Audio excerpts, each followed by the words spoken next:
Question हमारा, यदि बिंदुओं -1, -3 तथा x, y के बीच की दूरी 13 मात्रक है तो x का मान ज्ञात कीजिए। ठीक है, का मान ज्ञात कीजिए। चलिए अब हम इसे हल करते हैं। तो हल में लिखते हैं, माना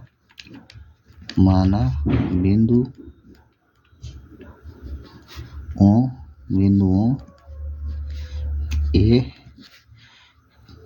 -1, -3 तथा b x, y के निर्देशांक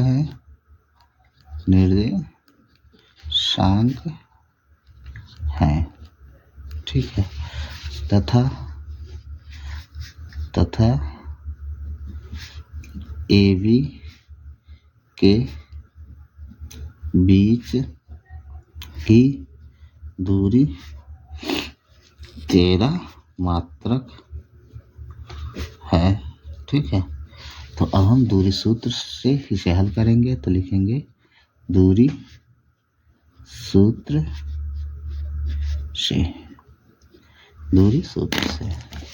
तो यह हो जाएगा। तो AB के बीच की दूरी, तो जैसे हमारा एक बिंदु यहाँ है, एक बिंदु यहाँ है, तो यहाँ A मान लेते हैं। A का निर्देशांक है -1, -3 और B का निर्देशांक है x, y और इन दोनों के बीच की जो दूरी है वो है 13 मात्रक।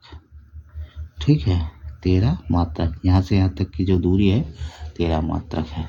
तो हम इन दोनों के बीच की दूरी का सूत्र लगाएंगे। तो AB बराबर होगा √ में x1 - x2 का whole square plus y1 - y2 का होल स्क्वायर। ठीक है, अब x1 x2 कहाँ से आएगा? तो ये देखिए, ये हम मान लेते हैं x1 है और ये y1 है, और इसे मान लेते हैं x2 है और ये y2 है। ठीक है, तो अब मान रखते हैं। तो AB के बीच की दूरी है 13 मात्रक, तो ये हो जाएगा 13 बराबर √ में x1 है हमारा -1, फिर -x2 है हमारा x का होल स्क्वायर प्लस y1 है -3 और y2 है 9। ठीक, y2 है 9, तो -9 का होल स्क्वायर।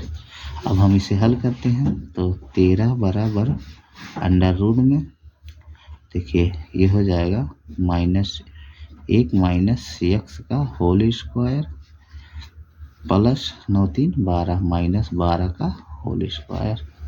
ठीक है, अब हम इसे हल करते हैं। तो देखिए, रूल हटाने के लिए हमको दोनों पक्षों का वर्ग करना पड़ेगा। तो लिखेंगे दोनों पक्षों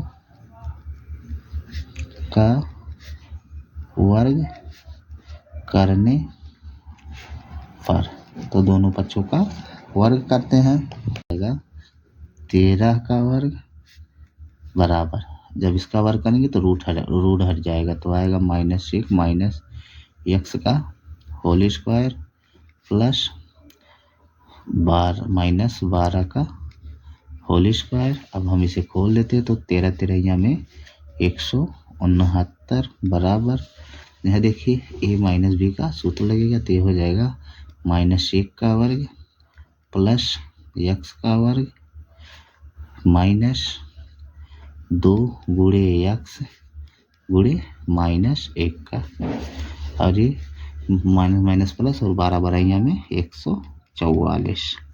ठीक है, इसे और सरल करते हैं।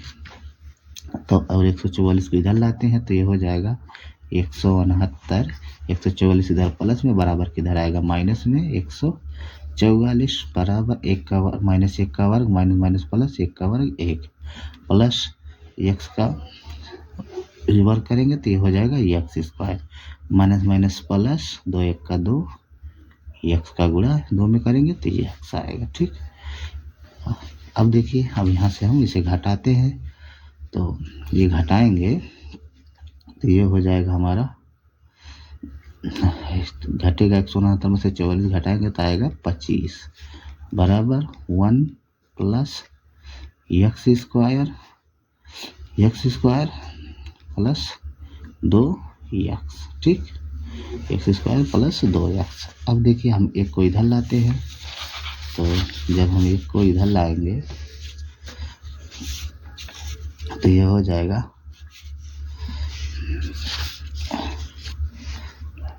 ये हो जाएगा 25 माइनस 1 बराबर एक्स स्क्वायर माइनस 2x। ठीक, तो अब यहाँ से घटाएंगे तो 25 में से 1 घटाएंगे तो हो जाएगा 24 बराबर एक्स स्क्वायर माइनस 2x। ठीक, अब 24 को उधर करते हैं तो ये हो जाएगा, यहाँ बचे 24 जब उधर जाएगा कुछ नहीं बचे तो 0 बराबर एक्स स्क्वायर माइनस 2x और माइनस 24। ठीक है, इसे और सही से लिख लेते हैं या इस तरह लिख लेते हैं x square minus 2x minus 24 बराबर 0। ठीक है, 24 बराबर 0। अब देखिए ये हमारा बना दो घात समीकरण, ये हमारा बना दो घात समीकरण। अब देखिए हम इसके गुणांक से इसमें गुणा करते हैं तो इसका गुणांक 1 का गुणा 24 गुणा 24 का 24। अब हमको ऐसे दो संख्याएं लेना है, गुणा करने पर 24 और जो घटाने पर आए हमारा 2, तो 6 चौक 24, 4 छक 24, तो ये हो जाएगा x square minus 4x plus नहीं 6x minus 6x plus 4x minus 24 बराबर 0। अब देखिए जोड़ा बना, अब इन दोनों में हमारा x कॉमन है तो अंदर बचेगा x माइनस 6। ठीक है, अब यहाँ से हम 4 कॉमन ले लेते हैं, यहाँ बचेगा x माइनस 6 बराबर 0। जो 2 बार है उसे 1 बार लिखते हैं तो ये हो जाएगा x, यहाँ प्लस में है ये प्लस में हम कॉमन लिए हैं प्लस में 4, तो ये हो जाएगा x प्लस 4 और इंटू ये 2 बार है 1 बार लिख लेते हैं x माइनस 6 बराबर 0। ठीक है, बराबर 0। अब देखिए हम दोनों को बारी बारी से रखते हैं 0 के बराबर, तो x प्लस 4 बराबर 0, तो x का मान आया माइनस 4। इसी प्रकार जब x माइनस 6 बराबर 0 तो x का मान आया हमारा 6, तो x का हमारा 2 मान आया। तब ये आंसर में लिखेंगे, आंसर में x बराबर माइनस 4 कामा 6, यही हमारा आंसर है। ठीक है, अगर वीडियो ना समझ में आए वीडियो को दोबारा देखें, वीडियो को लाइक और शेयर जरूर करिएगा।